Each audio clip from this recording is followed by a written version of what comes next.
Welcome to the second half of the 5.1 through 5.3 review guide. If you're looking for the first half, there's another video that does that. Let's see if we're in good shape here. I think we're in pretty good shape. This is what we were working on. The second half begins at problem number 5. And let's get started here. First thing, state whether or not the function satisfies the hypothesis of the mean value theorem. So the mean value theorem says that if on some interval we are, and here's the if portion is always the hypothesis, if on an interval the graph is continuous and differentiable, which means smooth and don't lift up the pen. For instance, let's say I've got a graph from here to there. And let's say this is at A and this is at B. So the hypothesis is the if portion. If it is continuous and differentiable, which means no corner points, no holes, it's differentiable at all points, never lift the pen, stay smooth. Then, so the hypothesis is met here. This is a polynomial. Polynomials are always smooth and differentiable. Continuous and differentiable. So I'm just going to say polynomials are always continuous and differentiable. The hypothesis is satisfied. Okay, so I probably need a little bit more room for this. That's why I wrote small, got it way off on the corner. It says, is it satisfied on a given interval from A to B? Well, it doesn't matter, whatever interval it's satisfied. And if it does, find each value of C in the interval that satisfies the mean value theorem. So after the hypothesis is met, the next statement is then somewhere on that curve, somewhere on this curve, the slope or the first derivative value from A to B has to be equal to the slope between the endpoints, from the secant, from this point to this point. So first thing I'm going to do here is I'm going to find those 2 points, my begin point, my end point. So I want to know when x is 0, one endpoint, what is f of 0? Well, f of 0 is clearly 4, giving me 1 point is at 0, 4. Then I want to know what f of 2 is. A little bit of work to that, but not much. I get 4 plus another 4, 8, minus 4 times 2, that is 0. And I get the point 2, 0. So my slope is 0 minus 4 on x minus x, 2 minus 0, or negative 2. So negative 2 is the slope of my secant. This might not be drawn correctly. This is definitely not the same curve as I'm dealing with here. But my slope of my secant from the beginning to the end is negative 2. My derivative, or my slope formula, is 2x minus 4, and the mean value theorem says is that 2x minus 4 for some value c, f prime of c, 2c minus 4 is going to equal that slope somewhere between 0 and 2. So as I solve that, I get 2c equals, add 4 to both sides, and I get 2c equals 2, or c equals 1. Notice 1 is on that interval. Don't assume it's going to be the midpoint of it. So we were to find each value of c, and there's only one value of c where that occurred. Could that be the case? Yeah, I could have a curve that looks like, say, here to here, and then the secant slope would be this, and somewhere along the line there, one time I'm going to hit that. So that's not uncommon at all. C equals 1, and the hypothesis was satisfied. Okay, same thing here. First thing I'm going to do, because I'm not sure on this one if it meets the hypothesis, I know that this is I might know that this is a continuous curve at some point, but is it always? Let's find the derivative of this thing. I mean, I can put any value I want and square it, and any value I want and take the third root of it. So I believe this function might be smooth and curved, but is it differentiable at all points between -1 and 1? So f prime of x is 2/3 x to the -1/3, or 2 on 3 times the third root of x. And I look for points of discontinuity or non-differentiability. I look for things that would break down the function. If I put in 0 here, I get 2 on 3 times 0, 0. I can't put 0 here, which might not be a problem for the mean value theorem test, but it is now because it lies between -1 and 1. So if this had said 5 to 7, the hypothesis would be satisfied, but this is not differentiable at 0. So mean value theorem hypothesis is not satisfied because the function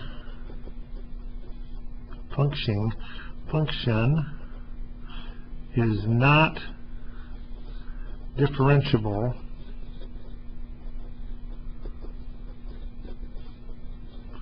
at x equals 0.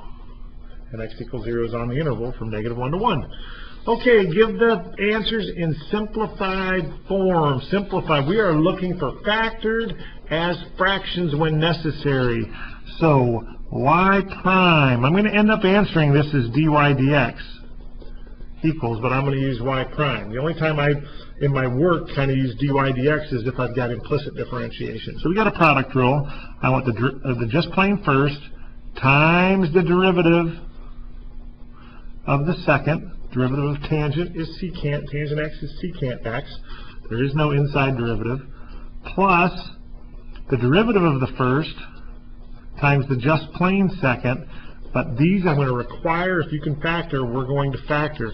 And I can factor an x out of each of these. That's it. All I can take out is an x.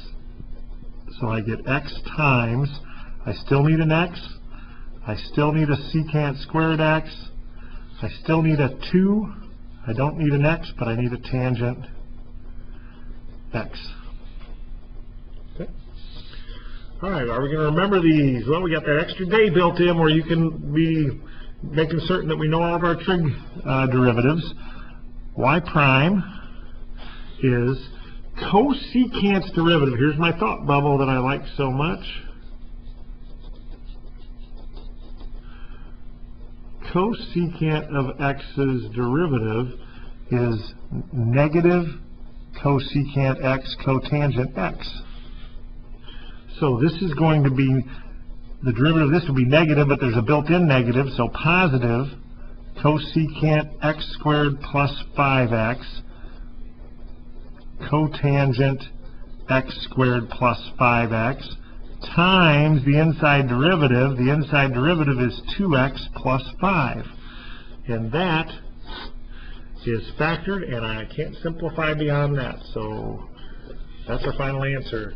So I would go back maybe and call it dy dx, because that's what they asked for. Dy dx, there just was no simplification to do, or rewrite it. All right, moving right along. Here we have some implicit differentiation. If this was simple to solve for y, I might do that.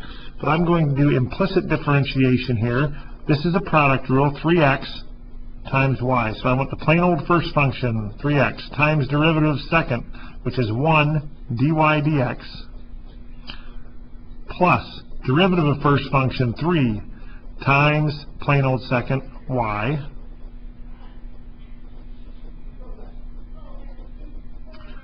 plus derivative of this is 2y, but that's a dy dx. Derivative of y with respect to x, that's chain rule, didn't work. Equals derivative of x is 1 plus derivative of y is dy dx. So at that point, I want to group all of my dy dx's.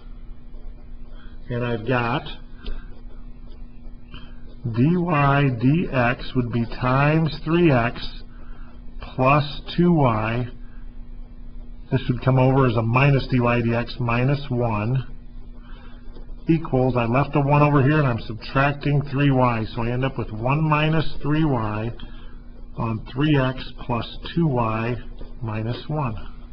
That is dy dx. So this is really all review from earlier chapters, but that's how important it is. We're going to just continue checking our progress on derivatives. Okay, so here I've got a product rule. Inside of that product rule I have a chain.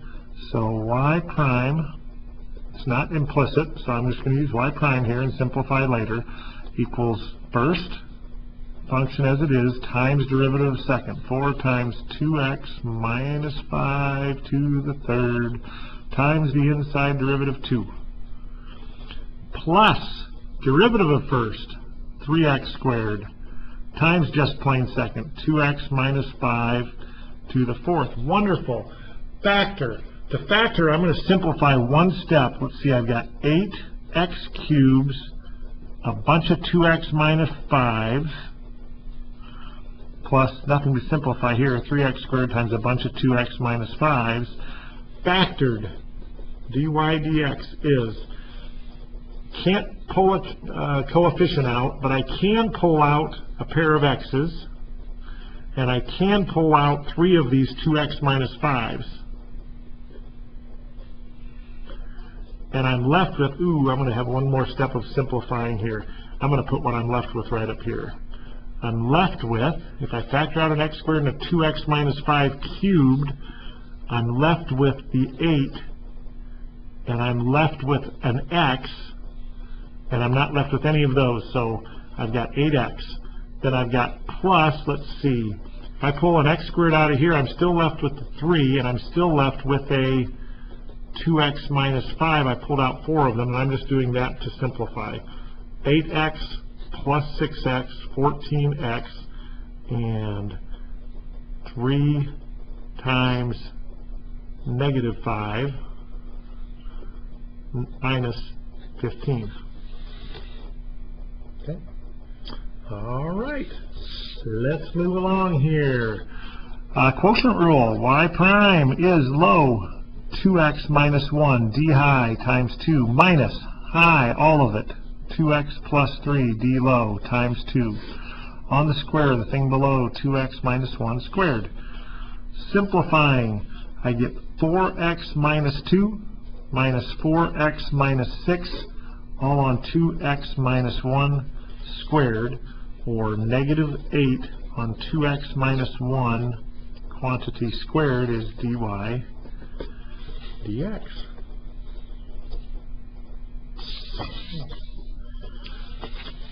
Now, I suspect a lot of people would go here with this. Y prime is, well, ln wants to be 1 on, so we get 1 on square root of x times square root of x's derivative, or derivative of x to the 1/2. We would get 1/2 times x to the negative 1/2. So we would get, we just have a 1 on top. We've got a 2 and a root x on the bottom, but we get another half x to the 1/2 on the bottom, so that. But what if we would have done this? Y equals ln x to the 1/2, that's 1/2 ln x, and y prime working from here is just 1/2 times 1 on x, that's 1 on 2x.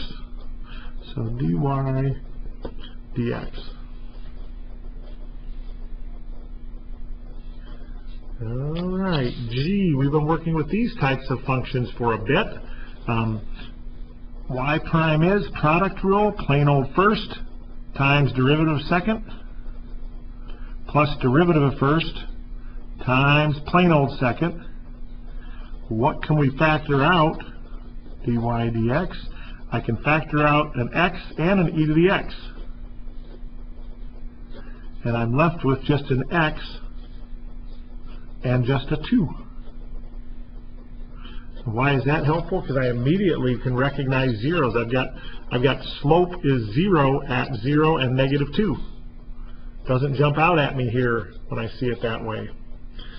Okay, I'm going to leave this to you because all of our inverse trig derivatives will be on the test extra credit, and you can assume you're going to get one of the 6 inverse trig functions right here at a derivative. You know them. It's a pretty easy route to come up with this. Okay, so I'm going to leave that to you to check into because it's extra credit. It's something we can talk about on Monday. Okay, log base 2 wants to act like ln, so this wants to be, y prime wants to be 1 on x minus 3 times the derivative of x minus 3, 1, but we have to adjust because it is not log base e by multiplying by ln of our base 2. And then again, if this was 2x, I'd have another times 2 outside of here or up top because we still would have to take the derivative of the inside function. So this is our adjustment for not using ln. Calculus, we'd rather be ln. So I get 1 on x minus 3 ln 2. And very similar, if this was e to the, and it wants to act like it, it would just be e to the. So this wants to be 3 to the x sine of x, but we adjust because it's not e with an ln 3, and we still have an inside derivative to figure out, and that's a product rule. Plain old first x times derivative of sine plus derivative of x times plain old sine. So I don't see anything I can factor out of this, so that is it. dy, that's y prime, dy dx equals 3 to the x sine of x times ln 3 times all of x cosine x plus sine x. All right. If f prime of 2 equals 0, so at some value 2, the slope is 0, just instantaneously perhaps. And then at that second derivative at 2 is negative. Therefore, it is concave down at that instant, which makes this point clearly a local minimum, or excuse me, local maximum. So we have a maximum at x equals 2. Justification, this is the second derivative test. I'm going to use capitals for that. This is the second derivative test. We have an actual theorem that says if the first derivative is 0 and the second derivative is negative, then we have a maximum. Or if the first derivative is 0 and the second derivative is positive, then we would have a minimum. That's our justification. And 8, nobody's going to miss one if it's this easy on 8. It's going to be very similar, we know. Sketch a smooth curve. Y equals fx goes through the origin with properties. The slope is negative to the left. The slope is positive to the right, which doesn't mean it's going down to the left. It means it's coming down from the left. The slope is negative, and it's supposed to be smooth. Then the slope is positive, so y equals x squared would get the job done for us, as well as a lot of other functions. So that is the second half of the test. I don't believe that should take very long if you've gone through this, if you've asked appropriate questions. Again, might be worth your time to get an extra credit point or two. This is going to be a pretty simple problem, but you're going to have to take the time to know the inverse trig derivative rules. So hope that helps, and we got a little bit of time to talk about this. Let's go big on this test.